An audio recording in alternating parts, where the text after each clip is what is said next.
بسم اللہ الرحمن الرحیم نحمدہ ونصلی ونسلم علی رسولہ الکریم وآلہ وصحبہ الکرام اجمعین۔ کل میں آپ سب کو عید اضحیٰ کی مبارکباد پیش نہیں کر پایا، لہٰذا آج آپ سب کو عید کی مبارکباد۔ اللہ تعالی ہم سب کی قربانیوں کو قبول فرمائے اور اللہ تعالی ہم سب کو خلوص اور للہیت کی دولت سے مالا مال فرمائے، ہماری عبادتوں کو، نیتوں کو اللہ تعالیٰ اپنی بارگاہ میں قبول فرمائے۔ حضرت خواجہ نظام الدین اولیاء رحمۃ اللہ تعالیٰ علیہ کہیں تشریف لے جا رہے تھے، راستے میں مغرب کا وقت ہو گیا۔ ایک مسجد ملی، مسجد میں کوئی نہیں تھا، آپ اسی انتظار میں تھے کہ کوئی بندہ خدا وہاں آئے تو اس کے ساتھ مل کر کے جماعت کرے۔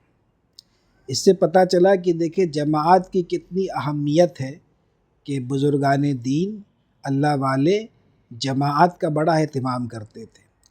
ایک نماز جو جماعت سے ادا کی جاتی ہے وہ اکیلے پڑھے جانے والی نماز سے 27 درجہ افضل ہے، یعنی اس کا ثواب 27 گنا زیادہ ملتا ہے۔ تو آپ اس انتظار میں تھے کہ کوئی شخص آئے تو میں اس کے ساتھ جماعت کروں۔ اتنے ہی میں ایک لکڑہارا وہاں سر پہ لکڑیوں کے گٹھے اٹھائے مسجد میں آیا۔ آپ نے اس کو آتے دیکھا اور اس سے کہا کہ بھائی جلدی وضو کر لو، ہم مغرب کی نماز مل کر کے ادا کرتے ہیں، جماعت کرتے ہیں۔ تو اس لکڑہارے نے کہا کہ حضرت وہ مسلمان ہی کیا وہ جو ہر وقت باوضو نہ رہے۔ اللہ اکبر۔ تو حضرت نے جب یہ جملہ سنا تو اس کی باطن کی طرف توجہ کی تو معلوم ہوا کہ یہ اللہ کا بہت مقرب بندہ ہے اور یہ بہت بڑا آدمی ہے، اس لحاظ سے یعنی اللہ تعالیٰ کے قرب کے حصول کے لحاظ سے یہ بہت بڑا آدمی ہے، اور جیسے کوئی ولایت کا ایک مرتبہ رکھتا ہے۔ تو اس سے یہ پتہ چلا کہ اللہ تعالیٰ کا مقرب ہونے کے لیے مشہور ہونا ضروری نہیں ہے، یعنی یہ ضروری نہیں ہے کہ کوئی اللہ کا مقرب ہوگا تو وہ مشہور بھی بہت زیادہ ہوگا۔ ایسا ممکن ہے کہ وہ بالکل بے نام و نشان رہے، گوشہ نشینی کی حالت میں ہو، اور گوشہ نشینی کا مطلب یہ کہ وہ آپ کے محلے میں آس پاس میں آپ کو دکھے، عام چلتا پھرتا مزدوری کرتا ہوا، لیکن آپ کو یہ گمان بھی نہیں کر سکتے کہ یہ اللہ تعالیٰ کا اس قدر مقرب بندہ ہوگا۔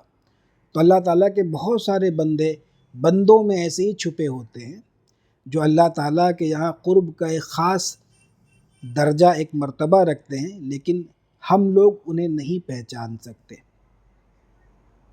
اور جو اللہ والے ہوتے ہیں وہ اپنے چشم باطن سے، نور بصیرت سے ایسے لوگوں کو پہچان لیتے ہیں۔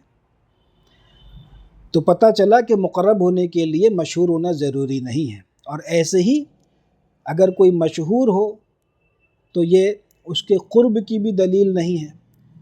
اور بعض دفعہ ایسا ہوتا ہے کہ کوئی بہت مشہور ہوتا ہے اور بہت مقرب ہوتا ہے، جیسے حضرت خواجہ نظام الدین اولیاء خود، کہ آپ کی شہرت کا فریرہ عرش پر لہرا رہا ہے، تا قیامت لہراتا رہے گا، اور آپ اللہ کی بارگاہ میں ایسا قرب رکھتے ہیں کہ آپ کو محبوب الہی کہا جاتا ہے۔